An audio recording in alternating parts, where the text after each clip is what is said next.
حضور کیا احد کے دن سے سخت دن بھی کبھی زندگی میں آیا؟ ان کا خیال تھا کہ حضور فرمائیں گے ہاں یہ میرا زندگی کا مشکل ترین اور سخت ترین دن تھا، لیکن حضور نے فرمایا ہاں عائشہ، جب طائف کے بازاروں میں تیری قوم نے مجھے پتھر مارے تو یہ دن احد کے دن سے بھی سخت تھا۔ حضور ان کے 3 سرداروں کے پاس پیغام حق لے کے گئے، لیکن انہوں نے آگے سے جو رویہ اختیار کیا وہ اتنا اذیت ناک تھا۔ حضور نے فرمایا کہ ٹھیک ہے، میں تمہاری خیر خواہی کا جذبہ لے کے تمہارے تک پہنچا ہوں، تم نے میری دعوت کو قبول نہیں کیا، تمہاری مرضی، تمہارا مقصوم، چلو اب یہ بات میرے اور تمہارے درمیان رہنی چاہیے، اس بات کو راز رہنا چاہیے، اہل مکہ تک یہ بات نہ پہنچے۔ انہوں نے کہا ہم کیوں راز رکھیں، بلکہ اوباشوں کے ہاتھ میں پتھر دے دیے، اور حضور جب واپس ہونے لگے تو وہ حضور کے پاؤں پہ سنگسنی کرتے، حضور اپنا ایک پاؤں اٹھاتے تو دوسرے پاؤں پہ مارتے، شدت درد اور احساس کرب سے حضور بیٹھ جاتے تو ان کے غنڈے دائیں بائیں سے بڑھتے اور کندھوں سے پکڑ کے حضور کو اٹھاتے اور مشق سنگسنی کرتے، نالین خون سے بھر گئے، لخت لخت زخمی ہوا۔ اللہ اکبر، کیا دردناک لمحے تھے، کیا تکلیف بھری گھڑیاں تھی۔ تو کہا کہ جب طائف کے بازاروں میں تیری قوم نے مجھے پتھر مارے تو یہ دن احد کے دن سے بھی سخت تھا۔ اچھا، جب حضور پر اس طرح آلام و مصائب ٹوٹ پڑے تو حضور کے ساتھ جو صحابہ تھے انہوں نے کہا حضور ان کے لیے بد دعا کر دیجئے، تو میرے حضور بولے میں رحمت بن کے آیا ہوں، میں رحمت بن کے آیا ہوں۔ اللہ اکبر، ان کا تقاضا پہم بڑا تو حضور کے ہاتھ اٹھ گئے، اور پھر حضور نے جو کہا سنیے، اللہم اہد قومی فإنہم لا یعقلون، اے اللہ میری قوم کو ہدایت دے دے، یہ مجھے جانتے نہیں، اگر جانتے تو ان کا میرے ساتھ یہ رویہ نہ ہوتا۔ تو پتھروں کے جواب میں دعائیں دینا پیغمبروں کا حوصلہ ہوتا ہے۔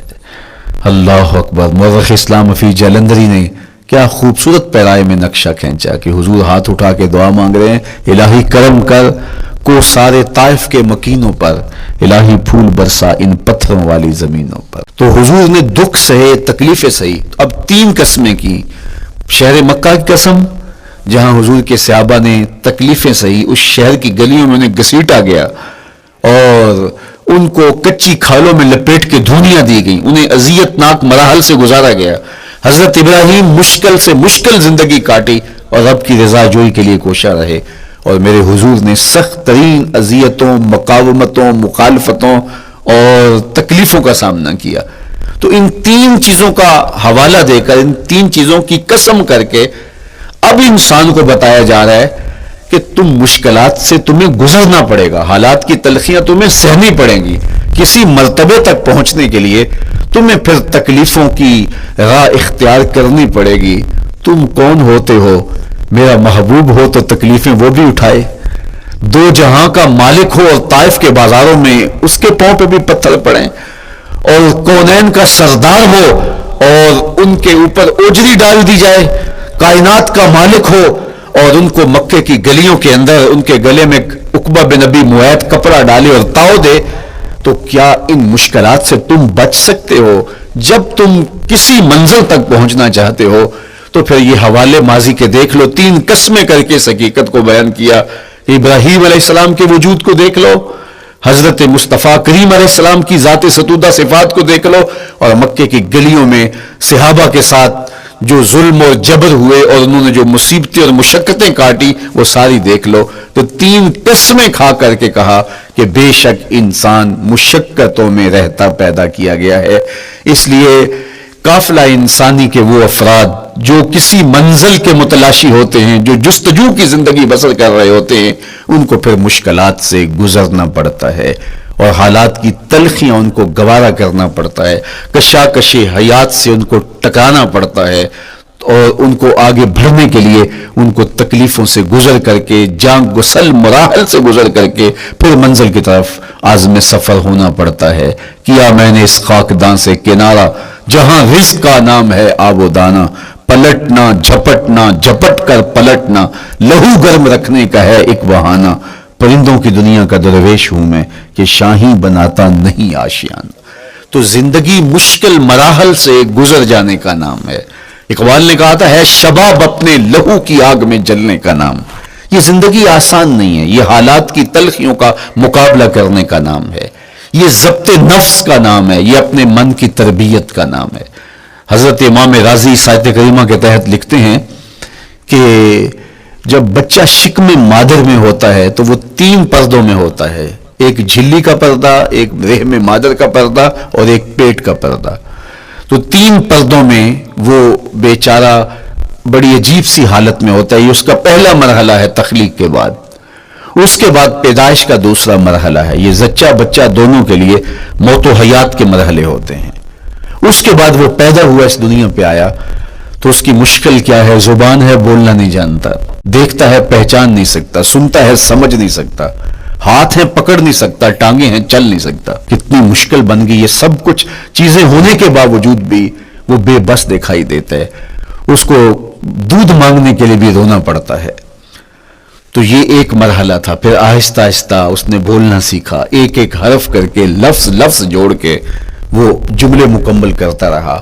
آج تو زبان کا طوطی بولتا ہے، آج تو بات کرے تو جو ہے وہ ماحول تھم جاتا ہے، لیکن انسان ذرا پلٹ کے آغوش مادر میں تیری ماں نے ایک ایک حرف تجھے سکھایا تھا، ایک ایک لفظ تجھے سکھایا تھا، لفظ کر کے، حرف کر کے جملے بنے، اور آج تیری گفتار کی شوخی کے تذکرے زمانے میں ہیں، تو پھر تجھے بولنا سکھایا۔ تو چل نہیں سکتا تھا، آج تیری جو ہے وہ جولانیاں دیکھنے والی ہیں، تیری رفتار کو کوئی چھو نہیں سکتا ہے، تیری آنکھوں کی بجلیاں آج عقابوں سے بھر کر ہیں، آج تیرے کانوں کے اندر نغموں کا جہاں آباد ہے، آج تیرے ہاتھوں کی گرفت کہ آگے شیر غرغاں بھی ہو تو وہ بھی بے بس ہو جاتا ہے، لیکن دیکھ تو کتنا مجبور تھا۔ اچھا چلو وہاں سے آگے آئے، پھر زندگی کو سیکھنا پڑتا ہے، آداب سیکھنے پڑتے ہیں، کس سے کیا بات کرنی ہے سیکھنا پڑتا ہے، آگے بڑھے، جوانی کی دہلیز پہ پہنچے۔ جوانی انسان کی زندگی کا باقپن ہوتا ہے، عروج ہوتا ہے، اللہ اکبر، لیکن جوانی کو تقدس معاب رکھ کے منزل تک پہنچانا یہ سب سے مشکل مرحلہ ہوتا ہے، چونکہ جذبات بے قابو ہیں، خواہشیں آوارہ ہیں، اور تا حد نظر نظارے ہی نظارے جو دل کو کھینچتے ہیں۔ اب اپنے تقدس کو جو شخص محفوظ رکھے، کائنات میں سب سے قیمتی جوہر حضرت انسان کا اس کی عصمت کا جوہر ہے،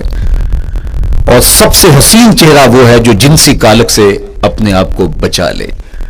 تو جوانی ہو، باقپن ہو،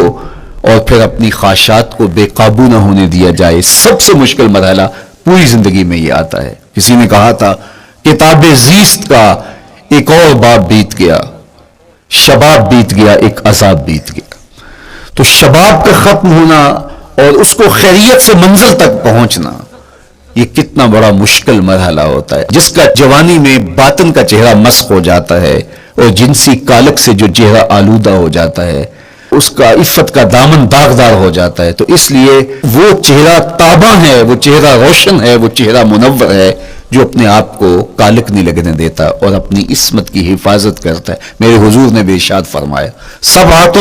یظلھم اللہ تعالی فی ظلہ یوم لا ظل الا ظلہ، 7 اشخاص ایسے ہیں قیامت کے دن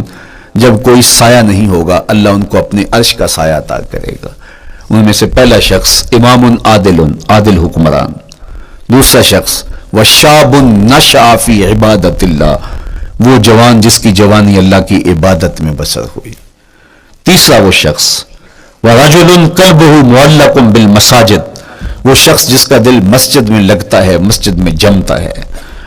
اور چوتھا شخص ورجل دعته امرأة ذات منصب وجمال فقال انی اخاف اللہ، وہ شخص جس کو دعوت گناہ ملی اور حسن قدموں میں بچھنے کے لیے بےتاب ہوا، اور اس نے کیا کہا، انی اخاف اللہ، میں اللہ سے ڈرتا ہوں، میرا اللہ مجھے دیکھ رہا ہے۔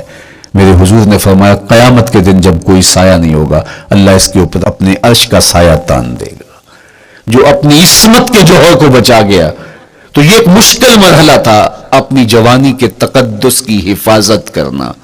میرے حضور نے ارشاد فرمایا انا حبیب اللہ، میں اللہ کا حبیب ہوں۔ جو جوان جوانی میں توبہ کرتا ہے وہ بھی اللہ کا حبیب ہے۔ کتنا بڑا اعزاز ہے اور کتنا بڑا کمال ہے جو شخص کو ملتا ہے جو جوانی میں اپنی عصمت کے تقدس کی حفاظت کرتا ہے، اپنی آبرو پہ پہرا دیتا ہے، اپنی نظروں کی